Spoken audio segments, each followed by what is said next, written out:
Hi guys, എല്ലാവർക്കും നമസ്കാരം. ഞാനുള്ളത് കർണാടക യെല്ലാപ്പൂര് എന്ന് പറയുന്ന സ്ഥലത്തുള്ളത്. നമ്മുടെ യാത്രയിൽ യെല്ലാപ്പൂര് എത്തി. ഇന്നലെ എത്ര മണിക്ക് നമ്മൾ പുറപ്പെട്ടെ? 11 മണി ആയിട്ടാവില്ല. 11 മണി 12 സമയത്ത് നമ്മൾ പുറപ്പെട്ട് യെല്ലാപ്പൂര് കാടിനെ കാണുന്നത്. പല ആൾക്കാരുടെയും പഴയ കാലത്തെ പേടി സ്വപ്നമായിരുന്ന കാടാണ് ഈ കാണുന്നത്. യെല്ലാപ്പൂര് ചുരം കാട് എന്ന് പറയും. ഇവിടെ അന്ന് കാലത്ത് റേഞ്ചൊന്നും ഉണ്ടായില്ല. ഇപ്പൊ പിന്നെയും റേഞ്ച് വന്നിട്ടുണ്ട്. ജിയോക്ക് റേഞ്ച് ഉണ്ട്. ജിയോക്ക് ഉണ്ട്.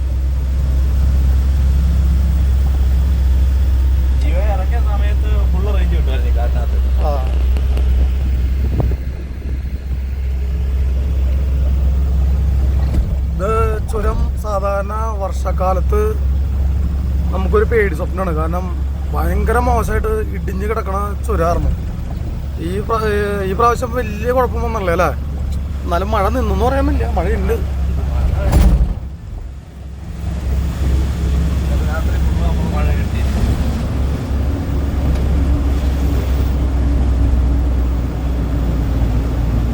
ഇതിനിപ്പോ ലോഡിങ് കയറിയതിൻ്റെ സ്വിച്ചിൻ്റെ ആവശ്യം ഇല്ലല്ലേ? അത് ഓഫ് ചെയ്തല്ലേ?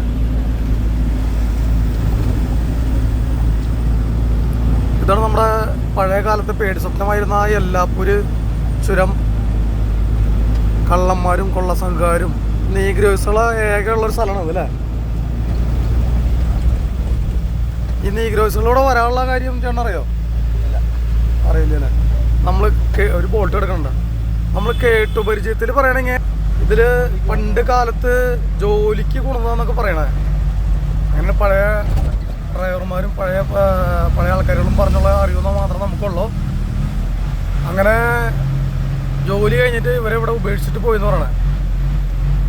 സത്യാവസ്ഥ അറിയുന്ന ആൾക്കാർ കമൻറ്റ് ചെയ്യുക. ഞങ്ങൾ ഒരുവിധം പഴയ ആൾക്കാർ പറയണതും മറ്റുള്ള ആൾക്കാർ പറയണ കേട്ടിട്ടുള്ളൊരു അറിവ് മാത്രമേ നമുക്കുള്ളൂ. ഇപ്പം അവരാണ് ഈ കാടിൻ്റെ മക്കൾ. അത്യാവശ്യം ചെറിയ ടേണിങ്ങിലൊക്കെ വലിയ കയറ്റായിരുന്നു കേട്ടോ. ഇതൊക്കെ ഇടിഞ്ഞ് കിടക്കുന്ന സമയത്തൊക്കെ വന്നാൽ വണ്ടി വലിമുട്ടി നിൽക്കും.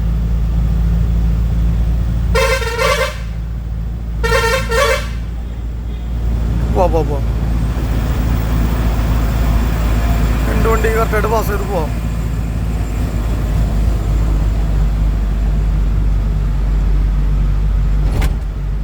കറക്റ്റ് ഒരു 3 വണ്ടിക്ക് പോണ ഇതായാലും വീതിയായി ഇല്ലേ റോഡ്? റബ്ബറൈസർ 3 വണ്ടിക്ക് പോകാനുള്ള വീതി ഉണ്ട്. വീതി കൂട്ടിയതാണ് ഇപ്പം.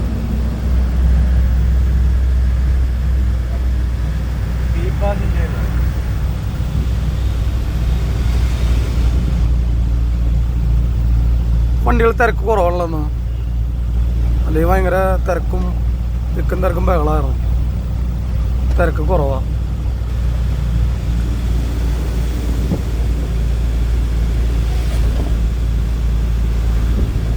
ജഗതി ചോദിച്ച പോലെ ഈ ഫോറസ്റ്റ് നിറയെ കാടാ.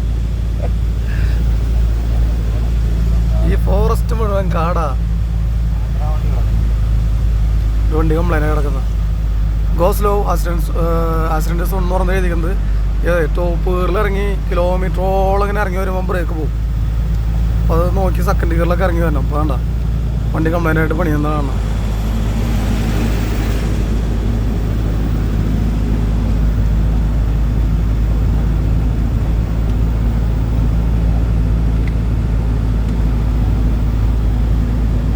ഇത് എത്ര കിലോമീറ്റർ ഉണ്ടാവും ഒരു ദിവസം? യെല്ലാപ്പൂര് കയറ്റം 4-5 കിലോമീറ്റർ മേലുണ്ടാവില്ലേ? അതേപോലെ പയ്യെ ഇറങ്ങി പോകണം. 5-6-7 കിലോമീറ്റർ ഉണ്ടാവും വിചാരിക്കുന്നു. കാരണം ഉദ്ദേശം അത്ര ഉണ്ടാവണം.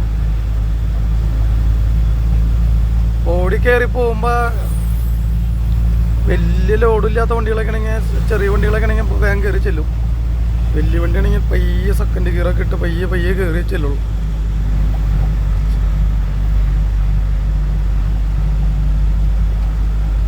കാലത്ത് തുടങ്ങിയ വണ്ടികൾ തിരക്ക് കുറവായിരുന്നു കേട്ടോ. ഇതാണ് മക്കളെ യെല്ലാപ്പൂര് കാട് എന്ന് പറയുന്ന സ്ഥലം. അതിൽ പണ്ട് കാലത്ത് ഈ കാട് പാസ് ചെയ്ത് ബോംബെക്ക് പോകാനായിട്ട് ഒരുപാട് പേടി സ്വപ്നങ്ങളും പേടിയായിരുന്നു. അതായത് ഭയങ്കര കള്ളന്മാരുടെ ശല്യവും. ഇപ്പോഴും കള്ളന്മാരുടെ ശല്യമൊക്കെ ഉണ്ട്. ഒറ്റയ്ക്ക് കിട്ടി താപ്പ് കിട്ടിയാൽ ഇപ്പോഴും അലക്കും.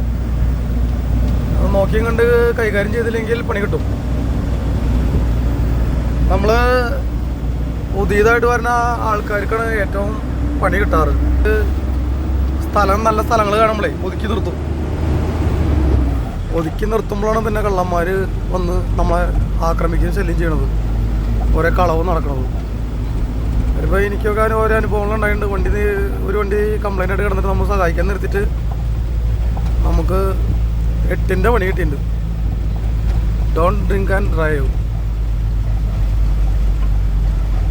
ആനേനും മറ്റുള്ള മൃഗങ്ങളൊന്നും ഞാൻ ഇതുവരെ അധികം കണ്ടിട്ടില്ല. മാന കണ്ടിട്ടുണ്ട് ഏറ്റവും മുകളിൽ നമ്മളെ കയറ്റം കയറി ആ ഫോറസ്റ്റ് വഴിയിൽ അവിടെ ഒരു മാന 2 മാന 2 പ്രാവശ്യം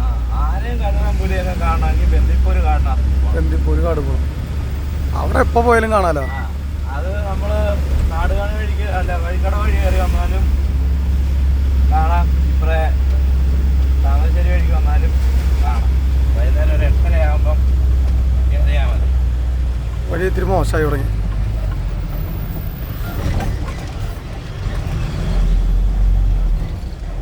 വീതില്ലല്ലേ ഈ വഴി. അന്നും പ്രശ്നമാണ്. ഒത്തിരി വീതി കൂടി.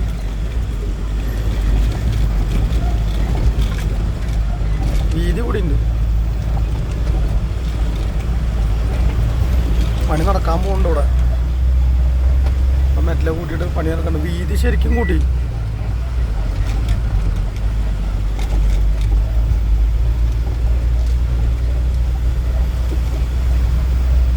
പഴയ വഴി ഈ അറ്റത്തോടെയായിരുന്നു.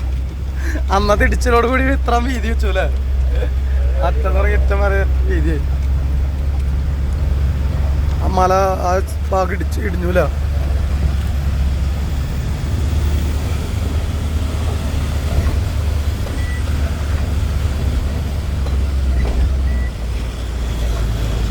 മലയുടെ മുകളിലേക്ക് കയറി എത്തിക്കൊണ്ടിരിക്കണ്ട. കുരങ്ങന്മാർ ഇഷ്ടം പോലെ ഉണ്ട് അവിടെ.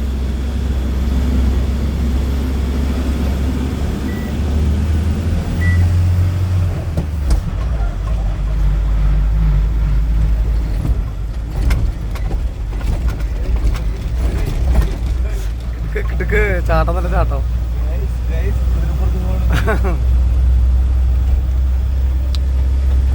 അപ്പൊ അങ്ങനെയൊക്കെയാണെങ്കിൽ ഒരു കാടിന്റെ വിശേഷങ്ങള്. അപ്പൊ തിരക്ക് കുറവാ. ഈ കാട്ടിൽ കൂടെയാണ് നമ്മള് കാട് കയറിയാണ് നമ്മള് പൂനെ, മുംബൈ, ബൽഗാം അങ്ങനെയുള്ള സ്ഥലങ്ങളിലേക്ക് പോകാം. പിന്നെ മെയിൻ ഹൈവേ എന്ന് പറയുന്നത് അവിടെ നിന്ന് നമ്മൾ ഗോകർന്ന് നേരെ പോയി അങ്കോള വഴി നേരെ ഗോവ വഴി പോയി കഴിഞ്ഞാലും അതിലെ വഴിയുണ്ട്. പക്ഷെ അത് പഴയ അതാണ് ശരിക്കും നാഷണൽ പെർമിറ്റ് അല്ല, നാഷണൽ ഹൈവേ. നാഷണൽ പെർമിറ്റ് അല്ല, നാഷണൽ ഹൈവേ. നാഷണൽ 46 അല്ലത് 66 66 അതാണ് 66 ഹൈവേ ഗോവ വഴി. അതിപ്പോൾ വഴി പണി കഴിഞ്ഞ് കഴിയുമ്പോൾ ഒരുവിധം വണ്ടികളൊക്കെ അതിലെ പോകും. എംസാൻ്റെ വെള്ളമൊക്കെ വീഴുന്നുണ്ട്.